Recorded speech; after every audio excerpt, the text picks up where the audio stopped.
اللهم صل على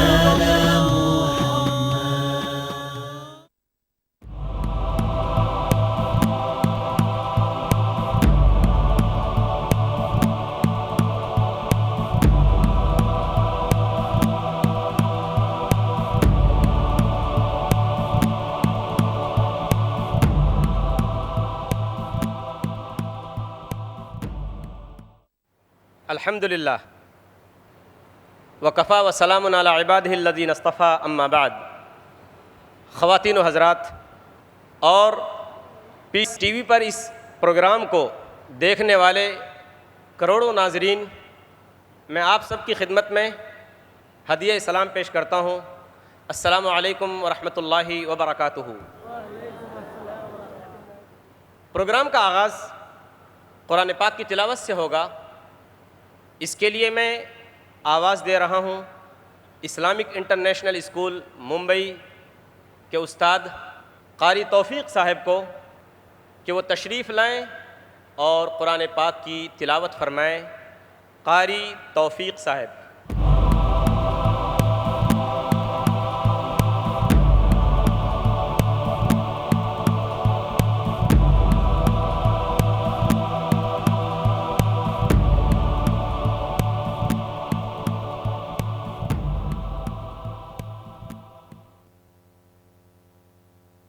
أعوذ بالله من الشيطان الرجيم.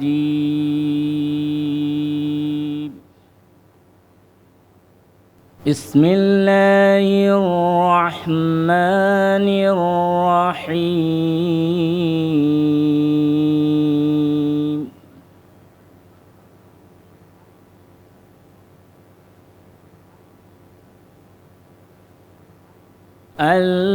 الذين يتبعون الرسول النبي الأمي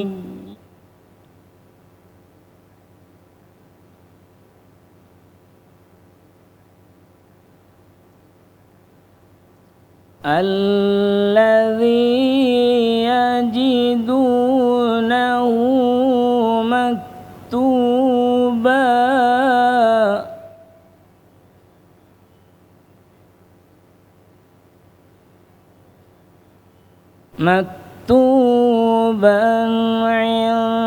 عندهم في التوراة والإنجيل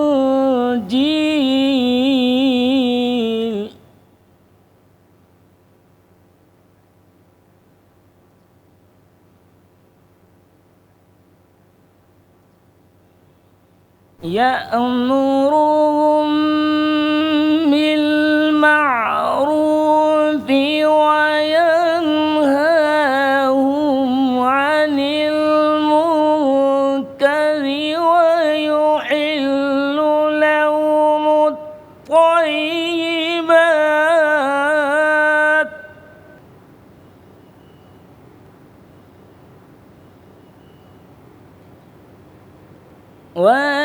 ويحرم عليهم الخبائث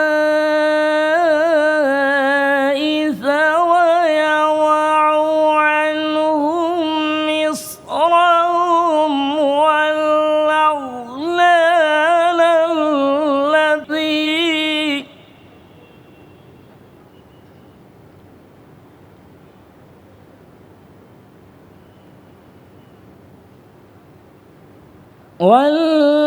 والأغلال التي كانت عليهم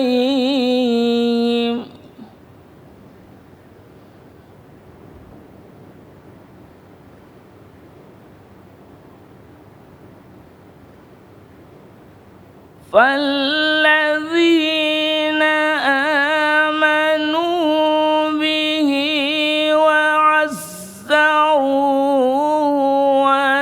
ونصروه واتبعوا النور الذي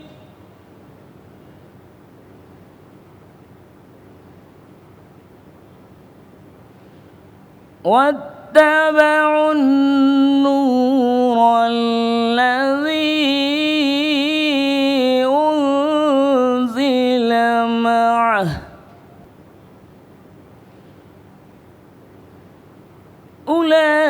أولئك هم المفلحون.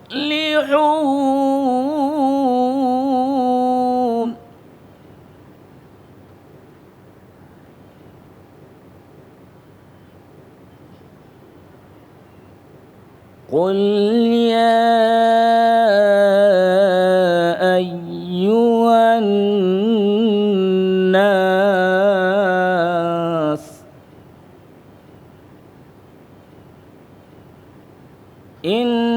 إني رسول الله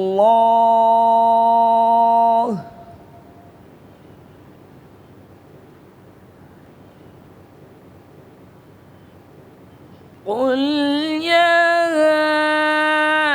أيها الناس إني رسول الله إليكم جميعا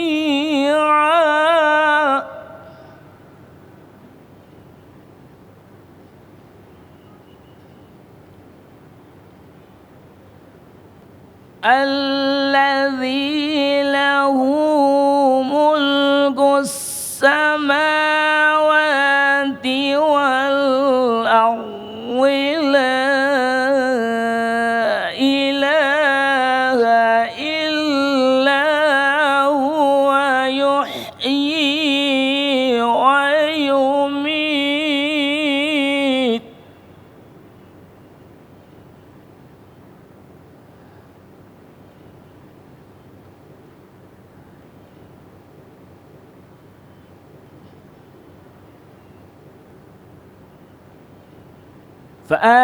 فآمنوا بالله ورسوله النبي الأمي الذي يؤمن بالله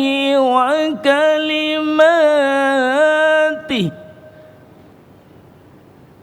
صدق الله العلي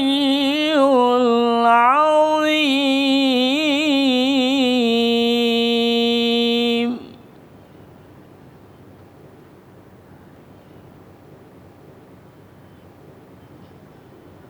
جزاک اللہ قاری صاحب. قاری صاحب نے سورہ اعراف سورہ نمبر 7 آیت نمبر 156 اور 57 کی تلاوت کی ہے. آئیے ہم تلاوت کردہ آیتوں کا ترجمہ سنتے ہیں. اللہ کی پناہ میں آتا ہوں شیطان مردود سے. اللہ کے نام سے شروع کرتا ہوں جو بڑا مہربان نہایت رحم کرنے والا ہے. جو لوگ ایسے رسول نبی امی کا اتباع کرتے ہیں جن کو وہ لوگ اپنے پاس تورات و انجیل میں لکھا ہوا پاتے ہیں، وہ ان کو نیک باتوں کا حکم فرماتے ہیں اور بری باتوں سے منع کرتے ہیں، اور پاکیزہ چیزوں کو حلال بتاتے ہیں اور گندی چیزوں کو ان پر حرام فرماتے ہیں، اور ان لوگوں پر جو بوجھ اور طوق تھے ان کو دور کرتے ہیں. سو جو لوگ اس نبی پر ایمان لاتے ہیں اور ان کی حمایت کرتے ہیں اور ان کی مدد کرتے ہیں اور اس نور کا اتباع کرتے ہیں جو ان کے ساتھ بھیجا گیا ہے، ایسے لوگ پوری فلاح پانے والے ہیں. آپ کہہ دیجئے کہ اے لوگو، میں تم سب کی طرف اس اللہ تعالیٰ کا بھیجا ہوا ہوں جس کی بادشاہی تمام آسمانوں اور زمین میں ہے. اس کے سوا کوئی عبادت کے لائق نہیں. وہی زندگی دیتا ہے، وہی موت دیتا ہے. سو اللہ تعالیٰ پر ایمان لاؤ اور اس کے نبی امی پر جو کہ اللہ تعالیٰ پر اور اس کے احکام پر ایمان رکھتا ہے، اور اس کا اتباع کرو تاکہ تم راہ پر آ جاؤ. سامعین کرام، خواتین و حضرات، آج کی اس پروقار مجلس میں آپ تمام حضرات کا ایک بار پھر سے میں خیر مقدم کرتا ہوں. آج ہم جس کی تقریر سننے کے لیے یہاں حاضر ہوئے ہیں اتنی بڑی تعداد میں، وہ کون سی شخصیت ہے؟ وہ ایک ایسا شخص ہے جس کی عمر ابھی صرف 42 سال ہے، جو اسلام اور تقابل مذہب پر لکھی گئی کئی کتابوں کا مصنف ہے، جس نے دنیا کے بہت سارے لوگوں کو حیرت میں ڈال رکھا ہے۔ جب وہ بات کرتا ہے تو بے شمار سننے والوں پر اس کی بات کا اثر جادو کی طرح ہوتا ہے۔ وہ جب بولتا ہے تو بامقصد بولتا ہے اور بلا تکان بولتا ہے۔ وہ ایک بے باک مقرر ہے، اور ایسا مقرر کہ اس کی بات سن کر لوگ حیرت میں پڑ جاتے ہیں۔ یہ حیرت انگیز شخص عالم اسلام ہی نہیں، مغربی دنیا اور شمالی امریکہ کے ملکوں میں بھی اسلام کی سچائی، قرآن کی بڑائی اور نبی اکرم صلی اللہ علیہ وسلم کی آخری نبوت و رسالت کے جھنڈے لہرا رہا ہے۔ گزشتہ 10 برسوں میں دنیا کے بہت سارے ممالک جیسے امریکہ، کینیڈا، UK، سعودی عربیہ، عرب امارات، Kuwait, Qatar, Bahrain, Oman, Australia, New Zealand, south افریقہ، Botswana, Malaysia, Singapore, Hong Kong, Thailand, Guyana, south امریکہ، ٹرینیڈیڈ، اٹلی اور دوسرے ملکوں میں 1000 سے زیادہ اس شخص نے عوامی تقریریں کی ہیں۔ الغرض دی اذانیں کبھی یورپ کے کلیساؤں میں اور کبھی افریقہ کے تپتے ہوئے صحراؤں میں۔ وہ حیرت انگیز شخص، اس شخص کو دنیا ڈاکٹر ذاکر نائک کے نام سے جانتی ہے۔ ڈاکٹر ذاکر نائک نے نہ صرف اسلام کا مطالعہ کیا بلکہ دیگر مذاہب کی مقدس کتابوں کا گہرائی کے ساتھ مطالعہ کیا، اور ان مذاہب کی جو اہم شخصیتیں تھیں ان کے ساتھ علمی مذاکرے کیے اور ان میں حصہ لیا۔ اسی طرح کا ایک مذاکرہ ولیم کیمبل کے ساتھ شکاگو، امریکہ کے اندر ہوا اپریل سن 2000 میں، جس میں ڈاکٹر ذاکر نائک نے حق کا پرچم لہرایا اور کامیابی سے ہمکنار ہوئے۔ سچ فرمایا اللہ نے، جاء الحق وزہق الباطل ان الباطل کان زہوقا۔ حق آ گیا اور باطل پست ہو گیا، اور باطل آیا ہی اس لیے ہے کہ وہ پست ہو جائے۔ علامہ اقبال نے کیا خوب کہا ہے کہ محفل کون و مقام سحر و شام پھرے، میں توحید کو لے کر صفت جام پھرے، کوہ میں دشت میں لے کر تیرا پیغام پھرے، اور معلوم ہے تجھ کو کبھی ناکام پھرے۔ کامیابی کے ساتھ ہمکنار ہوئے۔ اس کے بعد ڈاکٹر ذاکر نائک صاحب سے شکاگو کرانیکل کے ایک رپورٹر نے ان سے کہا، مسٹر نائک، مذاکرے میں آپ کی جیت کے بعد آپ کے کیا احساسات ہیں؟ تو ڈاکٹر ذاکر نائک نے اپنی مخصوص مسکراہٹ کے ساتھ جواب دیا، یہ ہرگز میری جیت نہیں، اللہ اور قرآن کی جیت ہے، یہ محمد مصطفیٰ صلی اللہ علیہ وسلم کی جیت ہے۔ میں کسی شخص اور کسی مذہب کو یہاں ذلیل کرنے نہیں آیا ہوں۔ آج ہم ان کا خطاب سننے کے لیے یہاں جمع ہوئے ہیں، جن کی تقریر کا عنوان ہے محمد صلی اللہ علیہ وسلم کا ذکر مختلف مذہبی کتابوں میں۔ آئیے ہم ان کا پرجوش استقبال کرتے ہیں۔ مبلغ اسلام اور داعی اسلام ڈاکٹر ذاکر نائک۔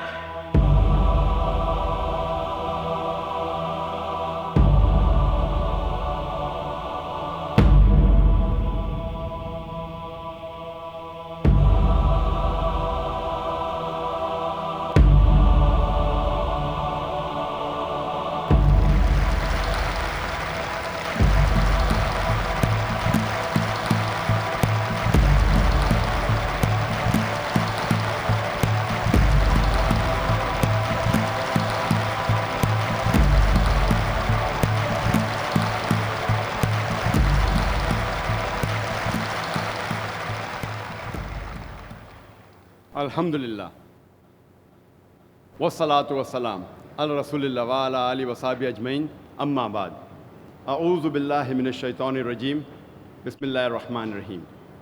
ما کان محمد ابا احد من رجالکم ولکن رسول اللہ وخاتم النبیین وکان اللہ بکل شیء علیما۔ رب اشرح لی صدری ویسر لی امری واحلل عقدۃ من لسانی یفقہوا قولی۔ میرے محترم بزرگوں، میرے عزیز بھائیوں اور بہنوں، اور کروڑوں لوگ جو پیس ٹی وی پہ اس تقریر کو سن رہے ہیں، میں آپ سب کا خیر مقدم کرتا ہوں۔ السلام علیکم ورحمۃ اللہ وبرکاتہ۔ اللہ سبحانہ و تعالیٰ کی سلامتی، رحمت اور برکت آپ سب پر ہو۔ جیسے آپ جانتے ہیں کہ اکثر میں تقریر انگریزی میں کرتا ہوں، چند موقعوں پر کوشش کرتا ہوں کہ اردو یا ہندی میں تقریر کروں۔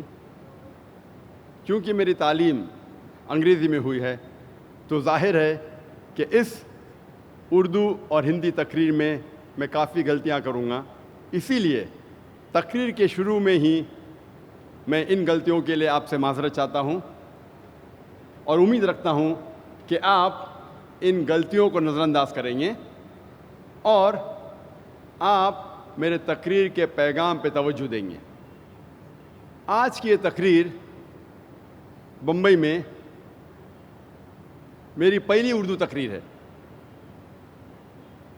چھوٹے موٹے تقریر میں کر چکا ہوں پہلے بمبئی میں، اسلامک ریسرچ فاؤنڈیشن کی آرگنائزڈ یہ پہلی اردو تقریر ہے، اور میں اللہ سے دعا کرتا ہوں کہ یہ پیغام آپ تک پہنچے، اور جو بھی غلطیاں ہوں گی وہ میرے طرف سے ہے اور شیطان کی طرف سے ہے، اور جو بھی حق کی بات نکلیں گی وہ صرف اللہ سبحانہ و تعالیٰ کی طرف سے ہے۔ آج کی تقریر کا موضوع ہے محمد صلی اللہ علیہ وسلم کا ذکر مختلف مذہبی کتابوں میں۔ اکثر لوگوں کو یہ غلط فہمی ہے، غیر مسلمانوں کو اور کئی مسلمانوں کو بھی، کہ اسلام ایک نیا مذہب ہے جو 1400 سال پہلے وجود میں آیا اور محمد صلی اللہ علیہ وسلم اس مذہب کے بانی ہیں۔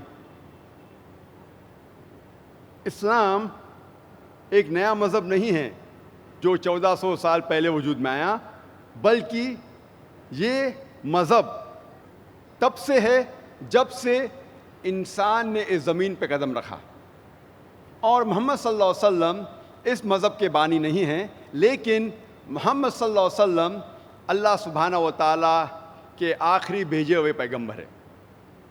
اللہ سبحانہ و تعالیٰ فرماتے ہیں قرآن مجید میں، سورہ فاطر میں، سورہ نمبر 35 آیت نمبر 24 میں، وَإِن مِّنْ أُمَّةٍ إِلَّا خَلَا فِيهَا نَذِيرٌ، کہ نہیں ہے کوئی قوم جس میں ہم نے خبردار کرنے والا نہیں بھیجا۔ اللہ سبحانہ و تعالیٰ فرماتے ہیں سورہ رعد میں، سورہ نمبر 13 آیت نمبر 7 میں، وَلِكُلِّ قَوْمٍ هَادٍ، اور ہر قوم میں ہم نے ہدایت دینے والا بھیجا۔ اگر آپ قرآن مجید پڑھیں گے، نام سے 25 پیغمبروں کا ذکر کیا گیا ہے قرآن مجید میں۔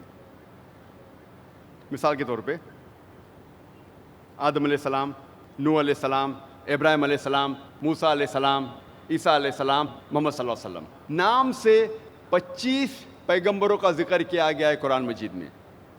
لیکن اللہ سبحانہ و تعالیٰ فرماتے ہیں سورہ نساء میں، سورہ نمبر 4 آیت نمبر 164، اور سورہ غافر سورہ نمبر 40 آیت نمبر 78 میں، کہ ہم کچھ پیغمبروں کا ذکر کرتے ہیں قرآن مجید میں، کچھ پیغمبروں کے قصے بیان کرتے ہیں قرآن مجید میں، اور کچھ کے نہیں کرتے۔ اللہ کے رسول محمد صلی اللہ علیہ وسلم فرماتے ہیں، یہ صحیح حدیث ہے مشکاۃ المصابیح کی جلد نمبر 3 حدیث نمبر 5737، جس کا ذکر احمد بن حنبل میں بھی آتا ہے، جلد نمبر 5 صفحہ نمبر 265 اور 266 میں۔ محمد صلی اللہ علیہ وسلم فرماتے کہ اللہ سبحانہ و تعالیٰ نے اس زمین پر 1,24,000 پیغمبر بھیجے، 1,24,000۔ ذکر آتا ہے قرآن مجید میں صرف 25 کا، لیکن جتنے بھی پیغمبر آخری پیغمبر محمد صلی اللہ علیہ وسلم کے پہلے آئے، وہ صرف اپنی قوم کے لیے بھیجے گئے تھے، اور ان کا جو پیغام تھا وہ محدود تھا ایک وقت کے لیے۔ قرآن مجید میں فرمایا گیا ہے کہ موسیٰ علیہ السلام صرف بھیجے گئے تھے بنی اسرائیل کے لیے۔ اللہ تعالیٰ فرماتے ہیں سورہ عمران میں، سورہ نمبر 3 آیت نمبر 49 میں، آیت نمبر 49 میں، کہ عیسیٰ علیہ السلام ایک پیغمبر بھیجے گئے تھے صرف بنی اسرائیل کے لیے، اور اس کا ذکر بائبل میں بھی آتا ہے۔ بائبل میں عیسیٰ علیہ السلام خود فرماتے ہیں گاسپل آف میتھیو میں چیپٹر نمبر 10 ورس نمبر 5 اور 6 میں عیسیٰ علیہ السلام کہتے ہیں اپنے ساتھیوں سے, He tells to his apostles, Go ye not into the way of the Gentiles, enter ye not into the city of the Samaritans, but rather go to the house of the lost sheep of Israel. Go ye not into the way of the Gentiles, enter ye not into the city of the Samaritans, but rather go to the house of the lost sheep of Israel. عیسیٰ علیہ السلام کہتے ہیں gospel of Matthew میں chapter number 10 verse number 5 اور 6 میں اپنے ساتھیوں سے, اپنے اپوسل سے, آپ جینٹائلز کی طرف مت جائیے. جینٹائلز وہ لوگ ہیں جو غیر یہودی لوگ ہیں. مثال کے طور پہ ہندو, مسلم, آپ غیر یہودی کے پاس مت جائیے, لیکن جائیے صرف ان لوگوں کے پاس جو بھٹکے ہوئے بنی اسرائیل ہے. عیسیٰ علیہ السلام فرماتے ہیں گاسپل آف میتھیو میں چیپٹر نمبر 15 ورس نمبر 24 میں, I have not been sent but to the house of the lost sheep of Israel. میں نہیں بھیجا گیا ہوں لیکن صرف بھٹکے ہوئے بنی اسرائیل کے پاس. تو اس سے ثابت ہوتا ہے کہ قرآن اور بائبل دونوں یہ کہتے ہیں کہ عیسیٰ علیہ السلام صرف اپنی قوم بنی اسرائیل کے لیے بھیجے گئے تھے. اور میں نے تقریر کے شروع میں ایک قرآن مجید کی آیت کی تلاوت کی تھی, سورہ احزاب سورہ نمبر 33 آیت نمبر 40 میں اللہ سبحانہ فرماتے ما کان محمد ابا احد من رجالکم ولکن رسول اللہ وخاتم النبیین وکان اللہ بکل شیء علیما. محمد صلی اللہ علیہ وسلم آپ مردوں میں سے کسی کے والد نہیں ہیں, لیکن رسول اللہ ہے, اللہ کے رسول ہے, اور خاتم النبیین ہے, آخری نبی ہے. اللہ سب سے بہترین جاننے والا ہے اور علم رکھنے والا ہے. کیونکہ محمد صلی اللہ علیہ وسلم اللہ کے آخری بھیجے ہوئے پیغمبر تھے. وہ صرف مسلمانوں یا صرف عربوں کے لیے نہیں بھیجے گئے تھے. قرآن میں لکھا ہے سورہ انبیاء میں سورہ نمبر 21 آیت نمبر 107 میں, وما ارسلناک الا رحمت للعالمین, کہ ہم نے نہیں بھیجا ہے انہیں لیکن صرف رحمت بنا کے سارے عالمین کے لیے, سارے جہاں کے لیے, ساری انسانیت کے لیے. محمد صلی اللہ علیہ وسلم کیونکہ آخری پیغمبر تھے, وہ صرف مسلمان یا صرف عربوں کے لیے نہیں بھیجے گئے تھے, وہ ساری انسانیت کے لیے بھیجے گئے تھے. اور اللہ سبحانہ و تعالیٰ یہ پیغام دہراتے ہیں سورہ سبا میں سورہ نمبر 34 آیت نمبر 28 میں, وما ارسلناک الا کافۃ للناس بشیرا ونذیرا, کہ ہم نے بھیجا ہے محمد صلی اللہ علیہ وسلم کو ایک عالمی پیغمبر بنا کے, تاکہ وہ لوگوں کو خبردار کر سکے اور لوگوں کو بشارت دے سکے. لیکن پھر بھی اکثر انسان یہ نہیں جانتے. اللہ تعالیٰ فرماتے ہیں کہ محمد صلی اللہ علیہ وسلم کو ہم نے آخری پیغمبر بنا کے بھیجا ہے سارے عالم کے لیے, لیکن پھر بھی اکثر انسانیت اس بات کو نہیں جانتی. ہم مسلمان کیونکہ ہمارا ایمان ہے کہ قرآن اللہ سبحانہ تعالیٰ کا کلام ہے, اسی لیے ہم اس بات کو تسلیم کرتے ہیں کہ محمد صلی اللہ علیہ وسلم آخری پیغمبر تھے. لیکن غیر مسلمان جو یہ بات نہیں مانتے کہ قرآن مجید اللہ کا کلام ہے, وہ اس بات کو تسلیم نہیں کریں گے کہ محمد صلی اللہ علیہ وسلم انسانیت کے لیے آخری پیغمبر تھے. لیکن اگر کوئی بھی انسان, کوئی بھی غیر مسلمان اگر کھلے ذہن سے قرآن مجید کو پڑھیں گا یا قرآن مجید کا ترجمہ پڑھیں گا, انشاءاللہ اسے یقین ہو جائے گا کہ یہ کلام اللہ سبحانہ تعالیٰ کا ہے. اور میں نے ایک تقریر دی تھی اسی گراؤنڈ میں, اسی سٹیج پہ, از دا قرآن گاڈز ورڈ, انگریزی میں تقریر تھی, کیا قرآن اللہ کا کلام ہے. اگر کوئی بھی غیر مسلمان اگر اس تقریر کو سنے گا کھلے ذہن سے, انشاءاللہ اس تقریر میں نے ثابت کیا ہوں ریزن, لاجک اور سائنس کے ساتھ, منطق اور سائنس کے ساتھ, کہ قرآن مجید اللہ سبحانہ تعالیٰ کا کلام ہے. تو کوئی بھی غیر مسلم اگر یہ تقریر کو سنے گا کھلے ذہن سے، انشاءاللہ اس کو اس کتاب پہ یقین کرنا ہوگا کہ یہ کتاب اللہ کا کلام ہے۔ اللہ سبحانہ تعالیٰ فرماتے ہیں قرآن مجید میں سورہ عمران میں سورہ نمبر 3 آیت نمبر 64 میں، تعالوا الی کلمۃ سواء بین بینکم، آؤ اس بات کی طرف جو آپ اور ہم میں یکساں ہے۔ یہ قرآن مجید کی آیت سورہ عمران کی سورہ نمبر 3 آیت نمبر 64 کی میرے نزدیک یہ دعوتی میدان میں اسے کہتا ہوں ماسٹر کی یعنی سارے تالوں کو کھولنے والی چابی، ماسٹر کی۔ اللہ تعالیٰ فرماتے تعالوا الی کلمۃ سواء بین بینکم، آؤ اس بات کی طرف جو آپ اور ہم میں یکساں ہے۔ تو آج انشاءاللہ میں کوشش کروں گا کہ مختلف مذہبی کتابوں کا حوالہ دیتے ہوئے غیر مسلمانوں کو یہ ثابت کرنے کے لیے کہ محمد صلی اللہ علیہ وسلم صرف مسلمانوں کے لیے نہیں لیکن غیر مسلمانوں کے لیے بھی آخری پیغمبر ہے۔ وقت کی قلت ہونے کی وجہ سے میں صرف امپورٹنٹ جو ضروری اہم حوالے وہ دوں گا، ورنہ تقریر بہت لمبی ہو جائیں گی۔ سب سے پہلے ہم تحقیق کریں گے ہندو مذہبی کتابوں میں محمد صلی اللہ علیہ وسلم کا کیا ذکر آتا ہے۔